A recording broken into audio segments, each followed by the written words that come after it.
बच्चा रोए लगे तो कहीं होते बिलैया भाई काट ली, चुप चुप होते बिलैया आवत है, झूठे लड़कों डर वही है।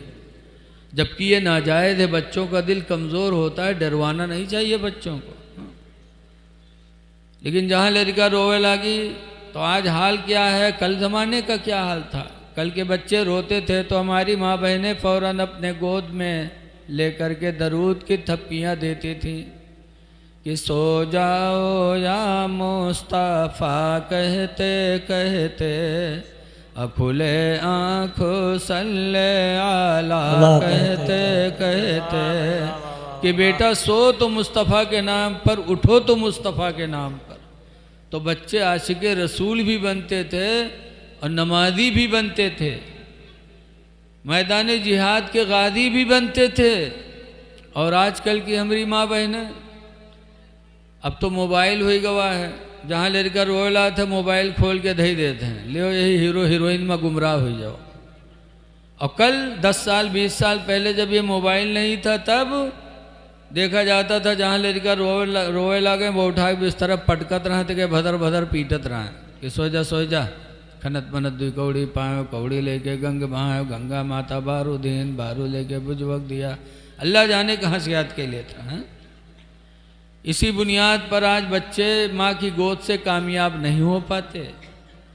बड़ी लंबी कहानी हम तो देहाती आदमी सुना करी थी, बड़ी बिरोग से कही है, सो जा खनत मनत दुई कौड़ी पायो कौड़ी लेके गंग बहायो, गंगा माता बारू दीन बारू लेके बुझवक दिया, बुझवाम का लावा देश, लावा लेके खीर बनाए, सब घर खाइन कानी बिलैया खाए, छू तो फूंक छोड़त है।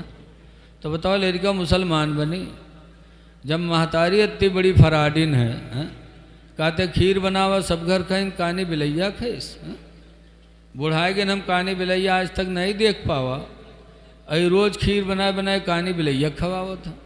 जब माँ झुट्ठीन तो लड़का वली बनी तो कह जी मदरसा में मौलवी पर सवार हुई हैं। मौलवी 2 साल होगा हमरे लड़का पारा नहीं खत्म भवा, पढ़ावत नहीं हो, तुम बहुत चर्बी आएगी हो। बताओ मौलवी बेचारा कैसे पारा खत्म करवाए दे जब लड़का दूसरे रास्ता पकड़े है। माँ बाप बच्चे के लिए राह हिदायत भी हैं और राह कुफ्र भी। बच्चे माँ बाप के ताबे होते हैं।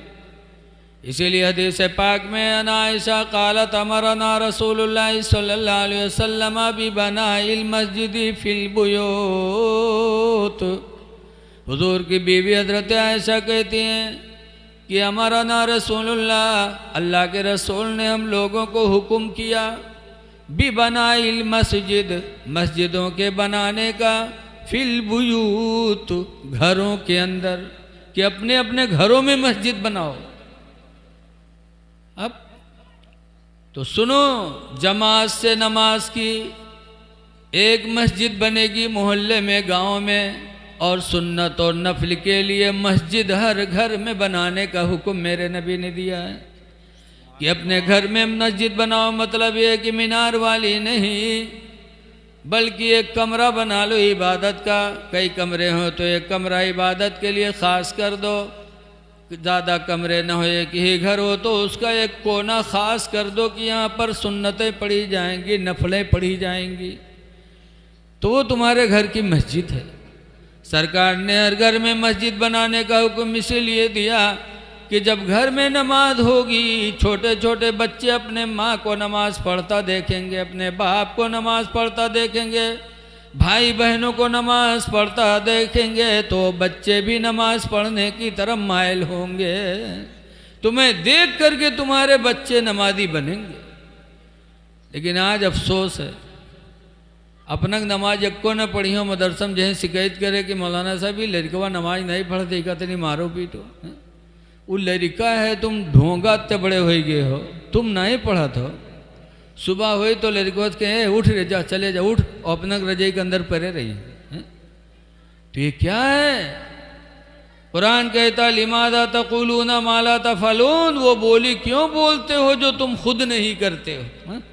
खुद नमाज के लिए जाओ, फिर अपने बच्चे से कहो तो इंशाअल्लाह तुम्हारी औलाद तुम्हारे पीछे पीछे जाएगी और नमाजों को पढ़ेगी। तो नेकियां खुद करो, एक रवायत है, आज हम लोग रिस्क की तरफ तवज्जो नहीं देते। एक सहाबी थे जिनका नाम है अबू दुजाना, हुजूर के पीछे नमाज पढ़ते थे और फजर में सबसे पहले निकलते थे। एक दिन हुजूर ने पूछा, अबू दुजाना पहले क्यों निकलते हो? तो अबू दुजाना ने कहा, या रसूल अल्लाह, मेरे पड़ोस में एक यहूदी है, मेरा आंगन उसका आंगन एक है, बीच में पर्दे की दीवार है, उसके आंगन में खजूर का पेड़ है, इस वक्त खजूरों का मौसम है, पकी पकी खजूरें हमारे आंगन में रात में उसकी गिरती हैं।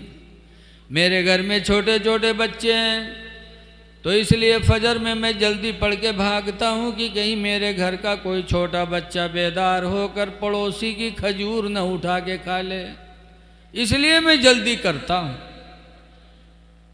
हुजूर सल्लल्लाहु अलैहि वसल्लम आए और अबू दुजाना के लिए उस यहूदी से कहा, यहूदी ये पेड़ अबू दुजाना के हाथ बेच दे, इसके बदले में हम तुझे जन्नत में एक बाग देंगे। यहूदी ने इनकार कर दिया।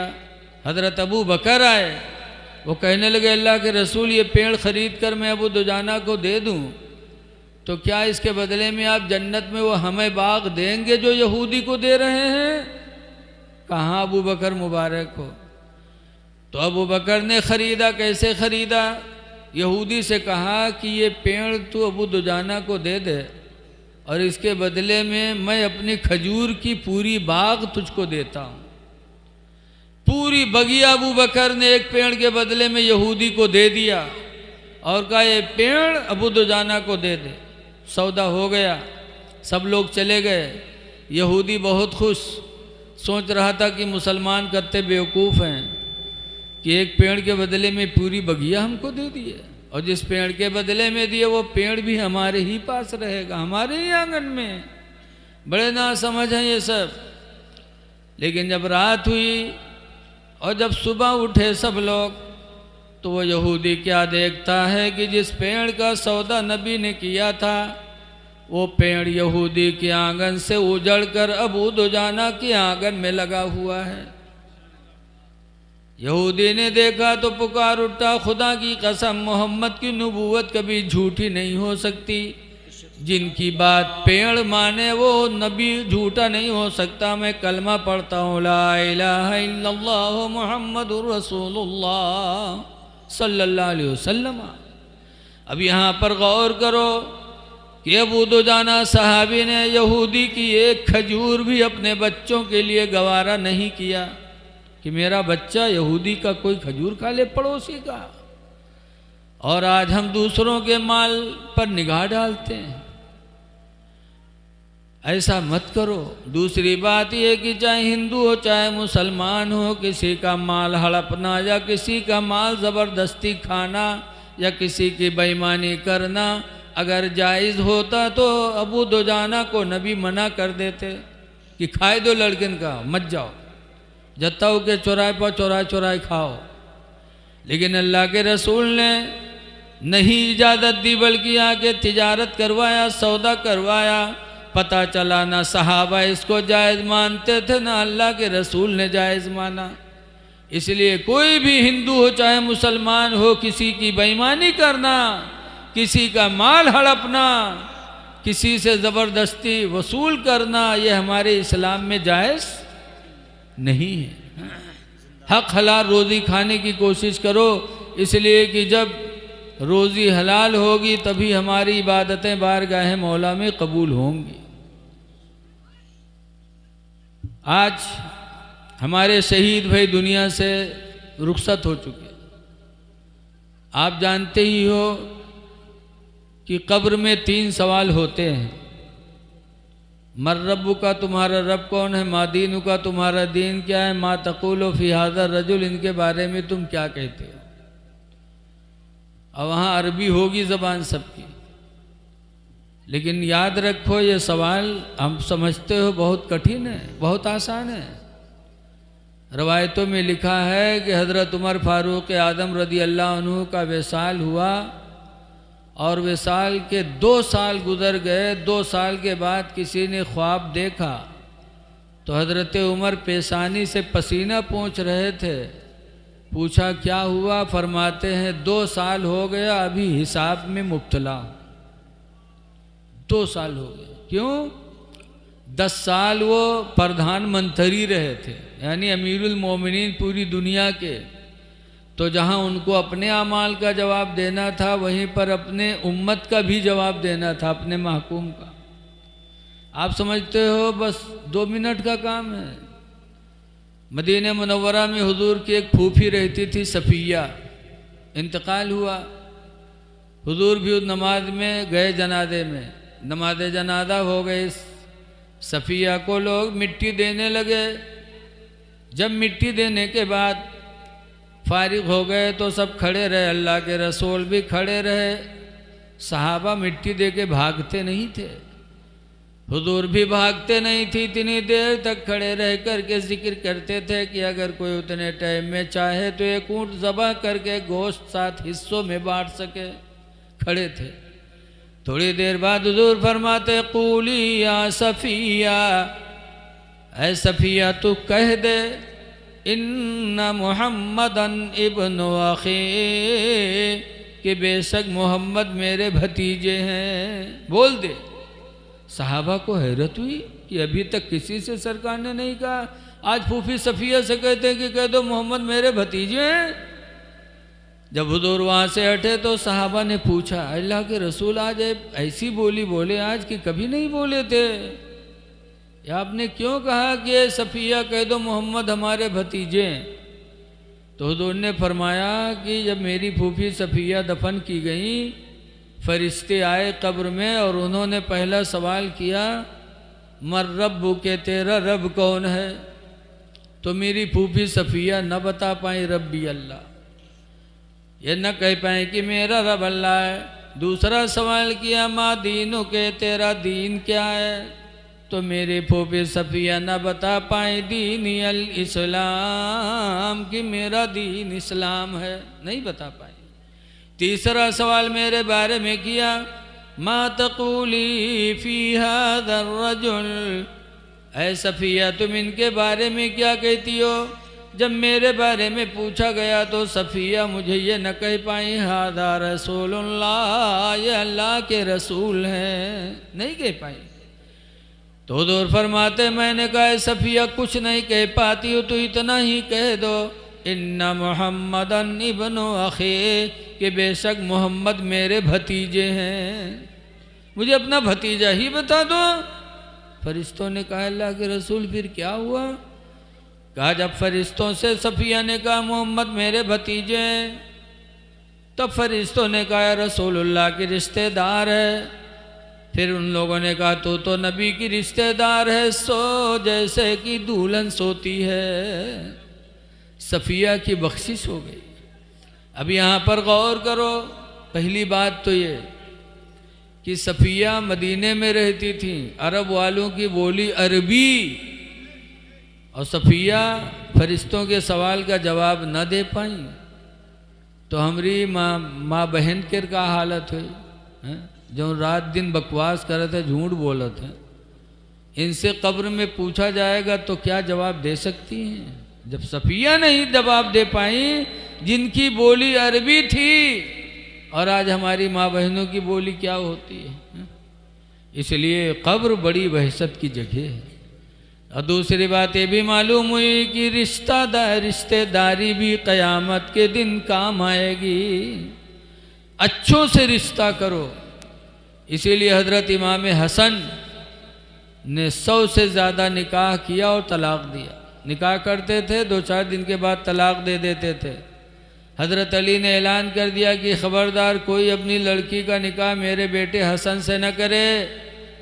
वो 2-4 दिन के बाद तलाक़ दे देता, ख़बरदार कोई अपनी लड़की का निकाह न करे। हज़रत अली ने ऐलान कर दिया।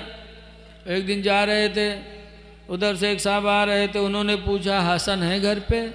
हज़रत अली ने कहा क्यों? कहा मेरी एक बेटी है, उसका पैगाम लेके जा रहा हूँ कि मेरे बेटे से निकाह कर लें। तो हज़रत अली ने कहा तुझे मेरा हुक्म नहीं सुनने को मिला? मैंने मना किया है कि कोई हसन से अपनी बच्ची का निकाह न करे। वो निकाह करता 2-4 दिन के बाद तलाक दे देता। तो आने वाले ने कहा था मैं इसलिए नहीं अपनी बेटी का पैगाम लेके जा रहा हूँ कि ज़िंदगी भर मेरी बेटी को कमा कमा के खिलाएं। मैं इसलिए रिश्ता लेके जा रहा हूँ कि मेरी बेटी उनके निकाह में आ जाएगी तो मैं उनका ससुर बोला जाऊँगा, मैं उनका रिश्तेदार हो जाऊँगा।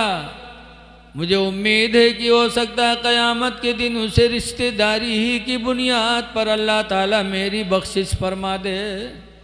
पता चला कि अच्छों से रिश्ता भी क़यामत के दिन काम आएगा। इसलिए हम और आप अच्छे लोगों से ताल्लुक़ पैदा करें और मौत का ख्याल रखें। एक चीज़ और ध्यान दो कि आज हम और आप अपने माँ बाप की ज़िंदगी में ख्याल नहीं करते। जैसे अभी हज़रत मौलाना अताउल मुस्तफ़ा साहब ने बताया कि देखा जाता है कि लड़का अलग है, माँ बाप से कोई ताल्लुक़ नहीं, न कभी खाना पूछेंगे, न कभी कपड़ा पूछेंगे, न दवा पूछेंगे। चले जाइए बाहर हो, जब अब्बा मर जाइए हैं, अम्मी मर जाइए हैं, तो हुआ से खबर भेजिए अभी दफनायो ना, हम प्लेन से आई थे, अब प्लेन से आई है। अरे ज़िंदगी में तुम बोले नहीं, ज़िंदगी में तुमने कभी कपड़ा नहीं पूछा, कभी खैरियत नहीं पूछी, मरने के बाद तुम प्लेन से आ रहे हो। या नहीं बाहर जाएंगे, यहीं रहेंगे, कभी तवज्जो नहीं करेंगे। और जब डॉक्टर जवाब दे देगा कि अब कुछ भी गले में नहीं जाने वाला, ले जाओ 4 दिन के मेहमान ले जाओ, तब ले जाइए दूध घुसे रही है मुँह में। जिंदगी में खाना नहीं पूछा, और जब हलक ने जवाब दे दिया, पेट ने जवाब दे दिया, अब कुछ अंदर नहीं जा रहा है, तब लड़का दूध लेके पिलाता है लोगों को दिखाने के लिए। क्या बाप का दिल नहीं जलता होगा कि हाय अफसोस, जब हम खाने के लायक थे तब इसने कभी नहीं पूछा, और आज मेरे गले से कुछ नहीं जा रहा है तो दूध जा रहा है। ऐ लोगों, माँ बाप जिंदा हो तो जिंदगी में इनकी खिदमत कर लो, प्लेन से ही मट्टी दे। और देखा जाए तो पतोइया जौन अपने मर्दबा कहीं अपने कब्जम कही के माँ बाप से दूर कराए दी, भाई बहन से न बोले दी। और के बाद जब सास ससुर मरी हैं तो दुनिया तो रहीबे करी, पतोहिवा सबसे ज़्यादा रोई, रोवत रोवत गिर जाए अरराय के धड़ाम से, फिर लोग उठाई हैं, फिर रोई, फिर भड़ाम से गिरी, लागत है यहू साथे चल दी। ये मक्कारी नहीं तो क्या है? दुनिया वालों को न दिखाओ। इसलिए लोगों, गुजारिश है कि माँ बाप जिंदा हों तो इनकी उम्र में बरकत की दुआएं मांगो और जिंदगी में इनको राज़ी करने की कोशिश करो। मरने के बाद भी इनके नाम पर सदका खैरात करो। खुश नसीब है हमारे अब्दुल मजीद और उनके बिरादरान, जिन्होंने आज अपने अब्बा के इसाले सवाब के मौके पर अल्लाह के बंदों को खाना खिलाया है। और ये खाना खिलाना भी बहुत बड़ी नेकी है। हदीस पाक में अल जन्नत तस्ताक़ु अर्बाअन नफ़रिन यौमल क़ियामा, कि क़यामत के दिन जन्नत 4 लोगों को पुकारेगी। नंबर 1 पर जोर फरमाते तालिल कुरान, कुरान पढ़ने वाले को जन्नत क़यामत के दिन पुकारेगी। दूसरे नंबर पर फरमाते हैं वहाफिज़िल लिसान, और ज़बान की हिफाजत करने वाले को भी क़यामत के दिन जन्नत पुकारेगी। व मुतइमिल जियान, और भूखों को खाना खिलाने वालों को भी क़यामत के दिन जन्नत पुकारेगी। भूखों को खाना खिला, कोई भी भूखा हो, चाहे हिंदू हो चाहे मुस्लिम हो, इंसान समझ करके अगर कोई भूखा है तो उसे खाना खिला दो, अल्लाह खुश हो जाएगा। मुस्लिम शरीफ की हदीस में कि क़यामत के दिन एक बंदा रब की बारगाह